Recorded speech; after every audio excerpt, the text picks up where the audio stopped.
My shocking discovery about my best friend. Before we begin the story, make sure to subscribe to our channel and never miss more incredible stories every day. Tessa grabbed my wrist and hissed, "Say one word, and I'll ruin you." The conference room lights buzzed like angry insects, and my clinic badge felt suddenly fake against my chest. Detective Ruiz stood by the door with his arms folded, calm as a statue, while Malik hovered behind me like he was ready to catch my body if my spine snapped. I wasn't supposed to be here.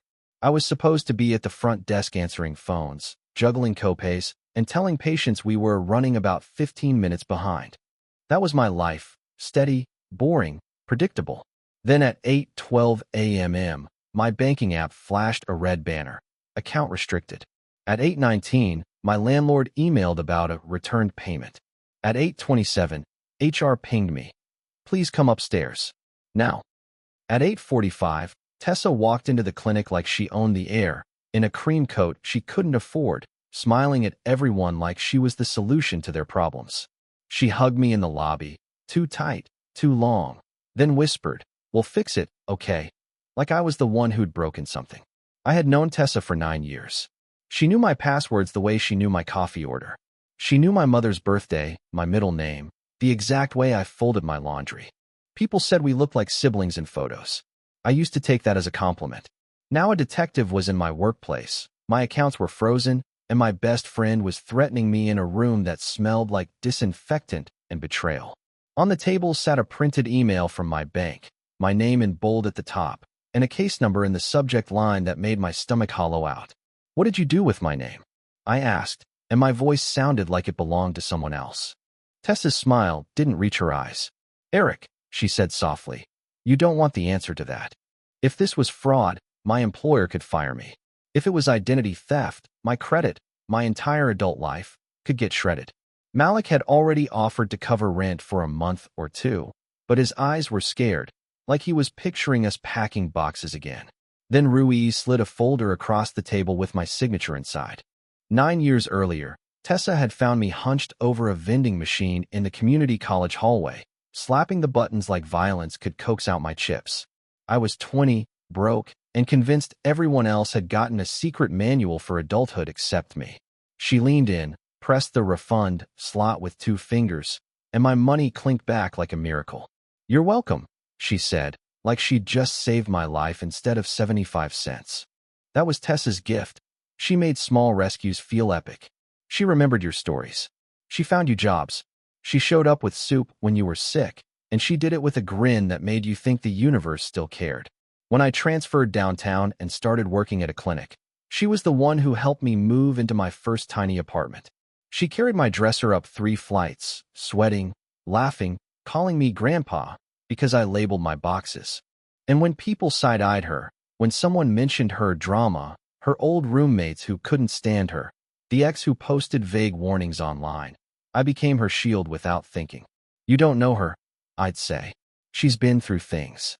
Tessa always had an emergency. A cousin in rehab, a car that got totaled, a boss who targeted her. She never asked for money in a blunt way. She asked for understanding, for forgiveness, for time. The first crack, looking back, was stupidly small. 2 months before my accounts froze, she asked if she could use my address just for a week, because her building's mailroom had been broken into. "It's for my new lease paperwork," she said, eyes wide and wet. "I don't want my social floating around." Malik raised an eyebrow when she left. "You trust her that much?" he asked, not unkindly. "She's my best friend," I said, like that was proof. A week later, a plain white envelope arrived for Tessa. No return address, just a barcode sticker and my apartment number in blocky print. I remembered it now, because Ruiz's folder smelled like that same cheap glue. The next photo in her tagged album showed me at a bank I'd never visited. By lunch that day, I had 3 browser tabs open and 0 air in my lungs. My bank's automated chat kept spitting out the same line. "Your account is under review for unusual activity," like a robot reading a eulogy. Meanwhile, a letter in my mailbox said I was past due on a credit card I'd never applied for. Lakeview Federal Platinum, opened September 14th, balance $8,430. 27. I called the number on the notice. After 20 minutes of hold music, a woman with a bright voice said, Okay, Mr. Vance. I'm seeing multiple online cash advances. I didn't do those, I said. I didn't open this card. There was a pause where I heard typing. Then, the application matched your social and your ID. We have a signature. My hands shook so hard I had to sit on the kitchen floor. Malik crouched beside me and slid my phone on his speaker like he didn't trust my memory to catch details. Ask where it was sent, he mouthed. They mailed it to your address, the woman said. Apartment 3C. I stared at the wall like it could explain itself. That's my address, I whispered. Malik's jaw tightened. Who else gets mail there? I didn't answer, because the answer had hair like sunlight and a laugh that filled rooms. Tessa called at 2:06 p.m., like she'd sensed my panic through the air. Hey, babe, she said, sweet and syrupy. I heard something weird happen with your bank. I'm so sorry. People are getting hacked everywhere. How did you hear? I asked. She didn't miss a beat. Instagram. You looked stressed in your story. I hadn't posted a story. I hadn't even opened Instagram. Eric, she went on, voice full of practiced warmth. We'll handle this. I can come over tonight. Make a plan. I've dealt with credit stuff before. The way she said before felt heavy, like a door closing.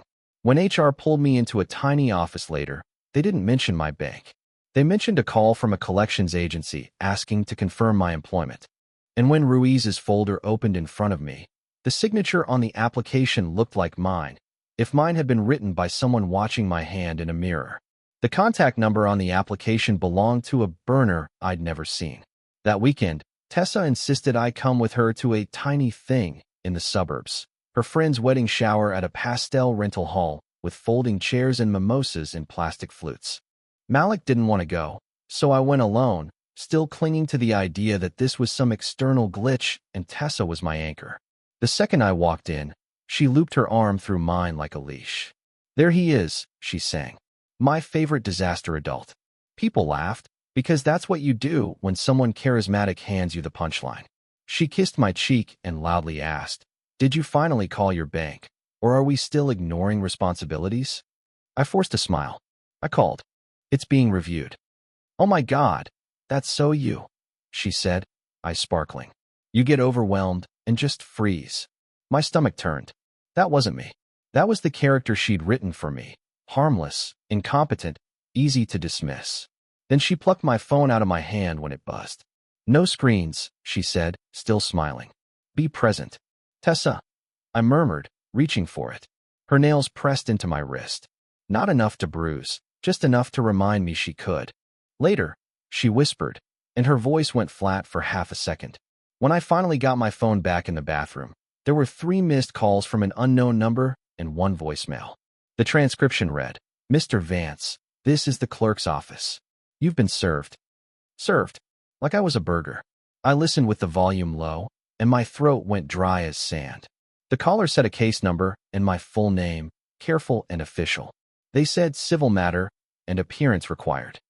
I stepped out of the bathroom and saw Tessa watching me across the room, sipping a mimosa like she had all the time in the world. I tried to catch Malik's eye in my mind. His steady look, his constant question. Why is everything always so hard around her? In the parking lot after, Tessa drove us back toward the city. She turned the radio up when I tried to talk. When I insisted, she smiled without looking at me. Don't spiral, she said. You'll embarrass yourself.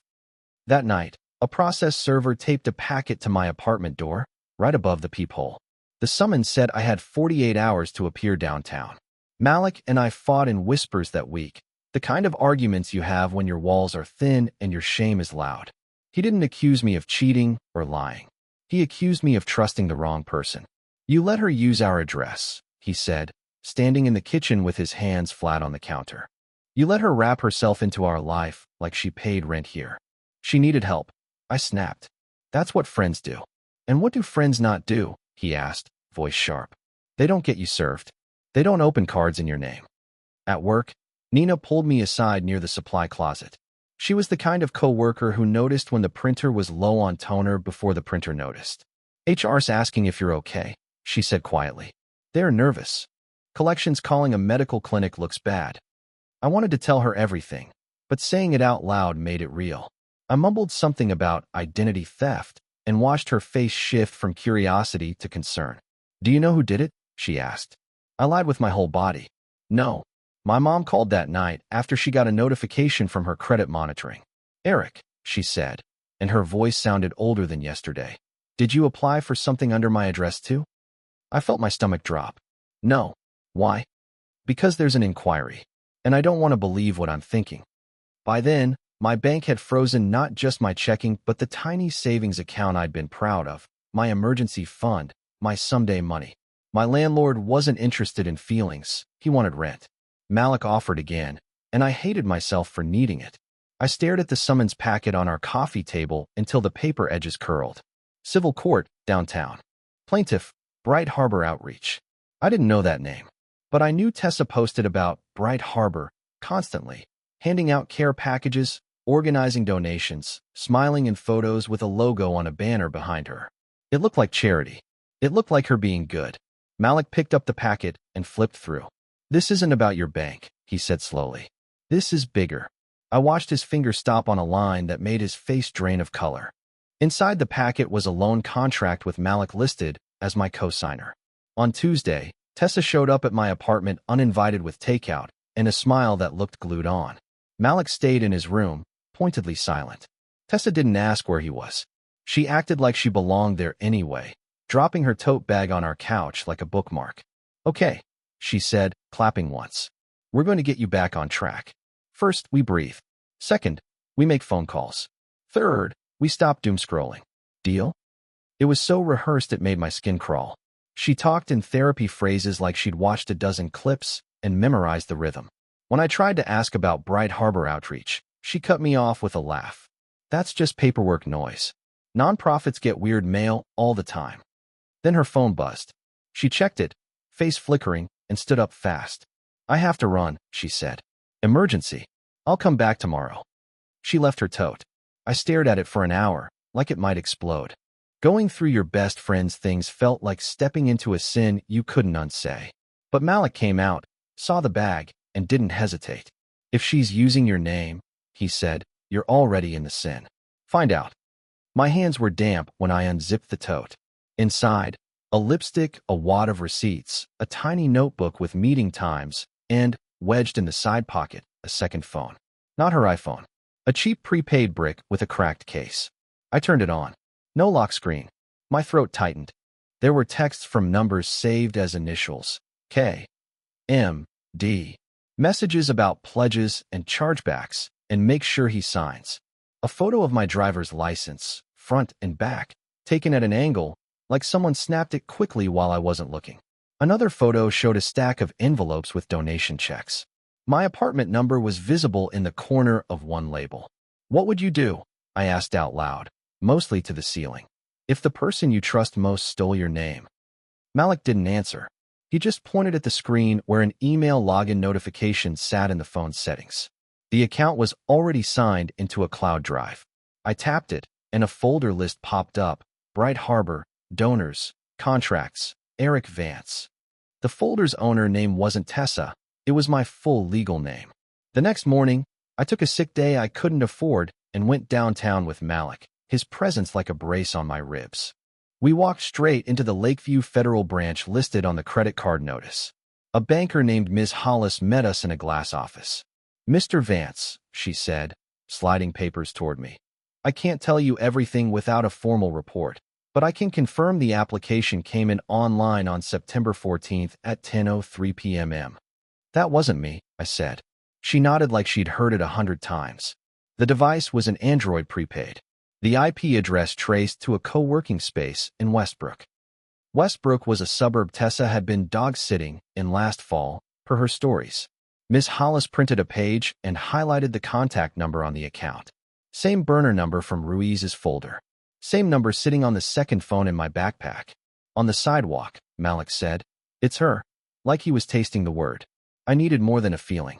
I needed something that could survive a courtroom.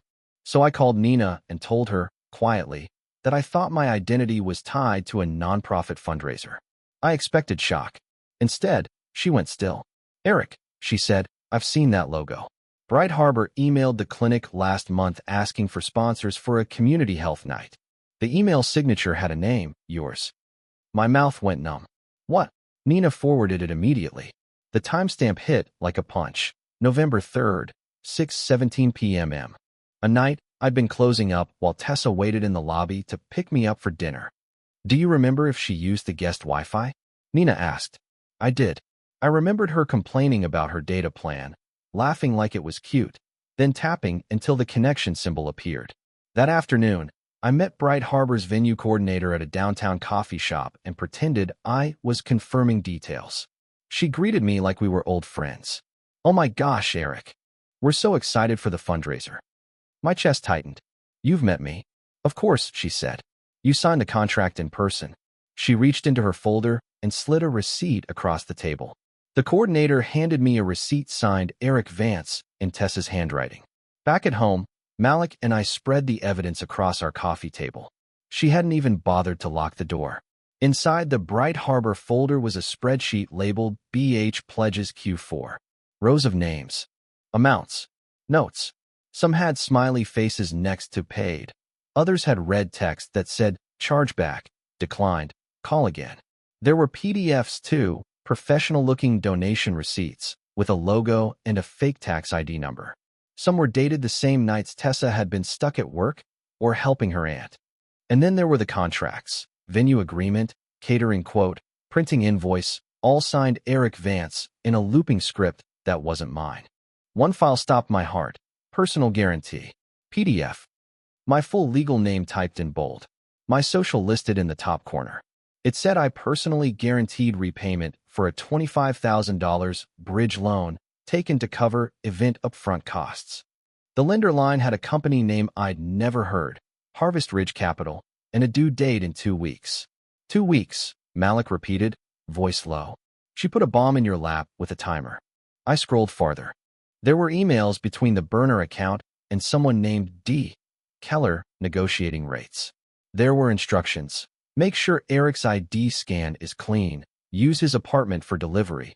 Tell donors he'll match. Tell donors he'll match. Like I had money to match anything. I wanted to scream, but my body went cold instead. This wasn't one mistake. This was a system. A whole second life built on my name as scaffolding. And it wasn't just me. A separate folder called Victims held screenshots of ID cards. 3 different people, different faces, similar angles. One was an older man. One was a woman around my age. Each had a note beside it. Good credit, easy trust, has stable job. I swallowed hard. We're not the first, I said.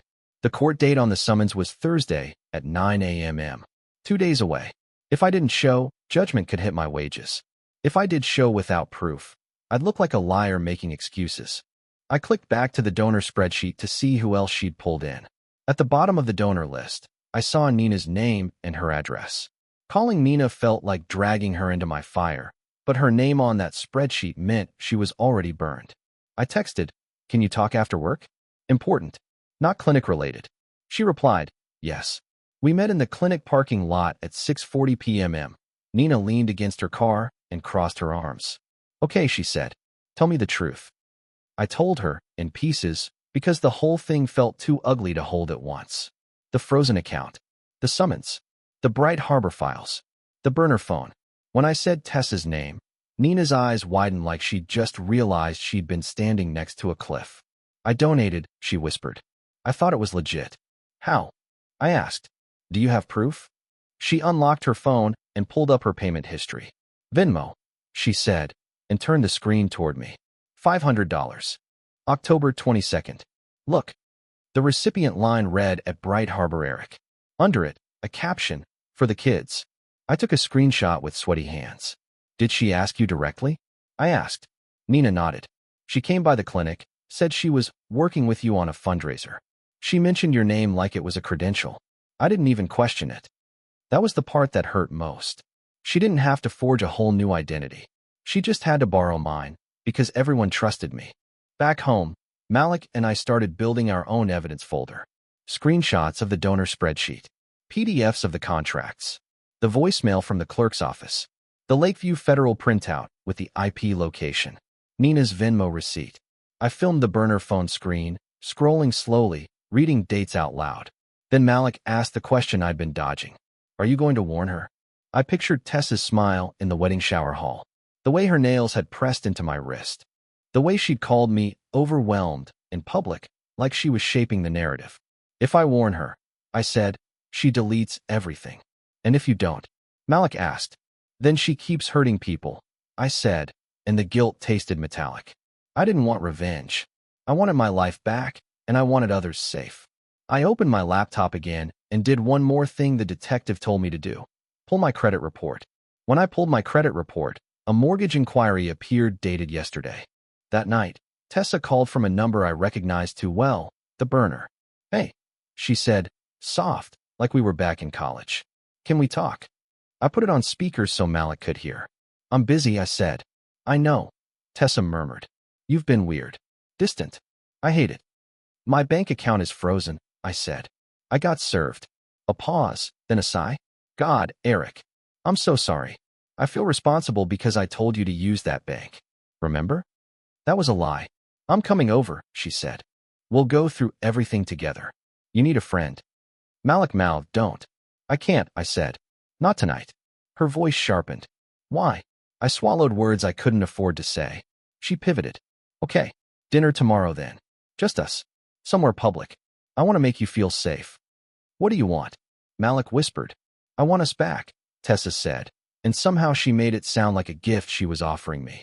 And I want you to stop talking to people about this. HR, Nina, whoever. You don't understand how messy it can get if you involve outsiders. That was the first real threat, wrapped in concern. Tessa, I said slowly, why are you calling from a new number? Because my phone got stolen, she said too quickly. You know I'm cursed. I asked, where were you last November 3rd? Silence. Then Tessa laughed, high and brittle. Are you interrogating me? Seriously? After everything I've done for you? My stomach flipped, because that line was my old leash. She lowered her voice. If you go to the police with half-baked accusations, I can't protect you. People will ask questions.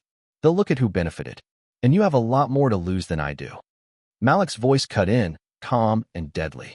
If she's innocent, evidence will clear her. Tessa's breathing changed. Is Malik there? She asked. I didn't answer. Fine, she said, sweetness evaporating. If you want war, I'll show you what war looks like. Then she sent me a photo of my apartment door from outside. I didn't sleep. Every sound in the hallway made me sit up, heart sprinting, because Tessa had just proved she could be outside my door whenever she wanted. Malik moved a chair under the doorknob like it was a movie, but the fear wasn't cinematic. It was practical. She knew where I lived, where I worked, who I loved. In the morning, I called Detective Ruiz and told him about the burner phone and the cloud drive. I expected him to sound excited. He sounded tired. Don't confront her alone, he said. Don't tip her off. Bring what you have to the station. I have court tomorrow, I said. Bright Harbor is suing me. I need to stop this before a judge thinks I'm the scammer. Ruiz exhaled. Then we set a control meeting. Somewhere with cameras. Somewhere you're not vulnerable. So we made a plan that felt like holding my breath underwater. I texted Tessa. I found paperwork with my name. We need to fix it today. Meet me at Lakeview Federal at 4:30. Bring your ID. We'll clear everything up. She replied in 30 seconds. Finally. Proud of you. Nina agreed to come, even though her hands shook when she said yes. If she used my donation, she whispered, I want her to look me in the eye. Ruiz arranged to be nearby, not in uniform. Malik came anyway. You don't go into a lion's den without backup, he said, and I didn't argue. At 4:18, we stood in the bank lobby pretending to be normal customers. Nina clutched her phone with the Venmo receipt open. Malik held my folder of printed evidence like it was a shield. I kept my eyes on the glass doors. At 4:27, a woman in a blazer approached us. Mr. Vance, she asked. I'm from Harvest Ridge Capital. I received your email about disputing the guarantee. My mouth went dry. I hadn't emailed them. She handed me a business card, and behind her, a man in a worn suit waited, scanning the lobby with the hungry patience of someone who wanted money. I realized Ruiz hadn't just brought a witness. He'd brought one of the people Tessa had pulled into her orbit. Tessa walked in smiling, and the donor she'd scammed stood beside me.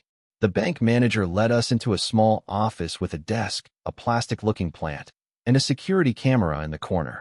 Ruiz stayed by the door, casual, like he was waiting for coffee. Tessa walked in smiling. Okay, she said, dropping into a chair. Let's be adults about this. Nina stepped forward before I could speak. Did you ask me for $500 for Bright Harbor? She said. Tessa blinked at Nina's presence, then recovered fast.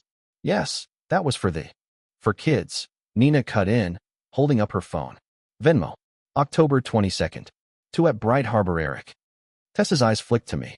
I used your name because people trust you, she said, like it was a compliment. I slid the Harvest Ridge guarantee onto the desk. $25,000, I said. Due in 2 weeks. My social is on it. That's not what it looks like, she said, too quickly. Ms. Phelps, the lender rep, opened her tablet. We can show the email headers, she said. The messages came from an account named Eric Vance on a prepaid Android. The IP traced to Westbrook co-working multiple days. I added the Lakeview Federal printout. September 14th, I said. 10:03 p.m. Same suburb. Same burner number. Tessa's smile thinned. You don't understand nonprofit financing, she snapped. Then explain the forged signatures, Malik said, and tapped the venue receipt the coordinator had given me. Tessa's eyes darted to the camera. Her voice softened. Eric, baby, you said you'd help me. You said you'd sign. No, I said. I never signed anything. Ruiz spoke, calm and procedural. We also have the clinic email sent under his name, he said, and the guest Wi-Fi logs that place your device there on November 3rd. Nina inhaled sharply. So you used him to recruit donors, she said, and used us to pay your bills. Tessa's mask finally slipped. You all loved the story, she said bitter. The struggling girl doing good. You loved posting about it. I just monetized it. I stared at her. Why me? I asked. Why my name? Her laugh was sharp. Because you were safe, she said. Because you never check. And because I owed someone who doesn't take no as an answer. Ruiz's phone buzzed, and his face changed as he read the message. Ruiz looked up from his phone and nodded once, the way people do when they've made a decision they don't enjoy. Uniforms are downstairs, he said. Tessa's head snapped toward him. What? She asked, but her confidence sounded thinner now. The message is from our cyber unit, Ruiz said. They confirmed the burner account login came from your device. Same IMEI. Same Westbrook IP. We also have co-working space footage pending. You can't prove that, Tessa hissed, and her eyes flicked to me like a blade. Ruiz opened the door. 2 officers stepped in, polite but firm. Tessa stood so fast her chair scraped. Eric, she said, suddenly soft again. Tell them this is a misunderstanding. My mouth tasted like pennies. Part of me wanted to rescue her out of habit. The other part saw my mother's credit alert, Nina's Venmo receipt, Malik's name on that loan, and my own signature copied like a costume. I'm not protecting you, I said, and my voice sounded steadier than I felt. Tessa's face changed. Not rage, calculation.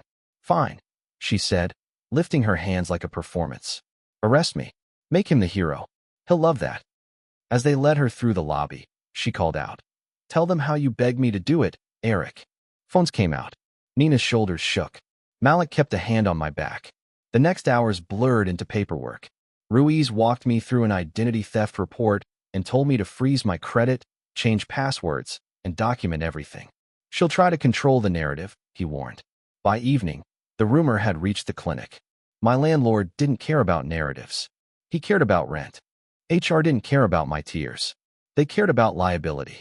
I sat on the edge of my bed, staring at the ceiling, feeling both relief and grief, because the friendship had been real to me, even if it had been a tool to her. Then my phone buzzed with an email subject line that made my stomach drop. Mandatory meeting. Employment review. But the next morning, my supervisor called me into HR again. HR didn't fire me, but they didn't hug me either. They put me on temporary leave, pending investigation, which felt like being suspended from my own life. I spent that week doing the unglamorous work of unknotting damage, hours on hold, forms that asked the same questions in different fonts, and a growing stack of receipts. I froze my credit with all 3 bureaus. I filed disputes on every account I didn't recognize. I changed passwords, turned on 2-factor, and set alerts on anything that could be monitored. Nina helped me build a timeline, dates, times, amounts, screenshots. Malik made coffee every morning and slid it toward me like a ritual. One task at a time, he'd say, not your whole life at once. On Thursday, I walked into the courthouse with my folder of evidence and dread. Ruiz met me in the hallway, and pointed to a bench. "Breathe," he said. "We're not winging this." Bright Harbor's attorney looked startled when my evidence hit the table. The judge's face shifted from bored to alert when Ruiz explained that my name had been used in multiple filings and that Tessa was now under investigation. The case didn't vanish in a single dramatic moment, but it stopped moving against me. Continuance. Review. Time. After, I didn't go celebrate. I went home and sat on the floor in the living room and let myself feel the grief I'd been swallowing. I missed the version of Tessa who carried my dresser up 3 flights. I hated that my brain still searched for that version like a lost key. I didn't write her a letter. I didn't visit her. I stopped rescuing the memory of her. Instead, I helped Nina contact 2 other donors on the spreadsheet, people whose emails were listed beside their names. One cried on the phone. One got angry. All of them sounded relieved to hear, "You're not crazy. You were lied to." I booked a therapy intake because Malik said, gently, "You can't white-knuckle this forever." The therapist asked me why I hadn't checked sooner, and I finally said the honest thing. Because I wanted to believe love was enough to keep me safe. For the first time in weeks, I slept more than 3 hours. A week later, an unknown number texted, "He wants his money, Eric." The text didn't have a signature, but I knew who it belonged to. Tessa had said it in that bank office like it was an excuse. I owed someone. They weren't asking nicely anymore. Now the debt had a voice in my pocket. I forwarded the message to Ruiz. He called 5 minutes later. "Don't respond," he said. "Save it. Screenshot it. We can trace patterns." "Is he real?" I asked. "Or is this another one of her games?" "Both can be true," Ruiz said. "People like Tessa don't invent fear from nothing. They borrow it." For a second, the old impulse flared. The part of me that wanted to call her, to negotiate, to fix. Then I pictured Nina's Venmo receipt and my mother's shaken voice and Malik's name on that loan. Fixing her had nearly destroyed us. So I did the unromantic, adult thing. I kept documenting. I kept my credit frozen. I set my accounts to require in-person verification. I added a PIN to my tax file. I rented a P.O. box for anything sensitive. I told my supervisor the truth before gossip could do it for me, and I apologized to the clinic staff for the chaos, even though it wasn't my fault. Nina and I started a group chat with 2 other donors and swapped screenshots like they were vaccine cards. Proof against the sickness of, maybe it's just you. Malik kept reminding me that boundaries weren't cruelty. They were oxygen. The strangest part was how quiet my life became once Tessa wasn't in it. No emergencies. No late-night calls. No dramatic apologies that reset the cycle. Just mornings where I made coffee and watched the city wake up outside our window, and my nervous system slowly learned it didn't have to brace for impact. If you take anything from my mess, take this. Trust isn't a feeling, it's a practice. Verify big requests. Keep your documents private. Don't lend your address, your accounts, your name, because someone cries convincingly. The people who weaponize love count on you being too kind to check.